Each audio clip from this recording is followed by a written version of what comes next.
Good morning. So a lot of people are worried that when they quit alcohol and drugs, they're going to get fat. And the question is, does that happen? Well, it's complicated. And truthfully, people have to be a little bit careful because drugs and alcohol work in the same part of the brain, the pleasure center, the nucleus accumbens, ventral tegmental areas, the medical terms for it, but I call it the pleasure center, which gives you drives to have food, to eat food, and to have sex. And these are very strong drives. And so left to their own devices, we have 40% of Americans and people around the world who are overweight because there's so much cheap and easy and fattening food around that's delicious, and we have strong cravings for that. Drugs and alcohol, of course, overpower that area. They release a lot more dopamine than our brain was ever meant to get, and so they work in the same area. A lot of times when people are using drugs and alcohol, they will lose their appetite.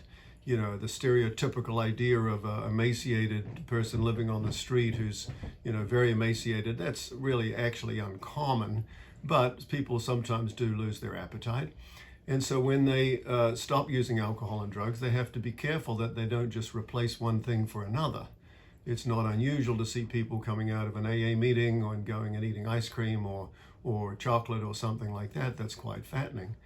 The good news is that people in recovery then care about their body, so they become more interested in exercise and sleeping better and hanging around with the right people. And that includes eating much better and nourishing their body, their physical body that they have, so that they are healthy in all aspects of life.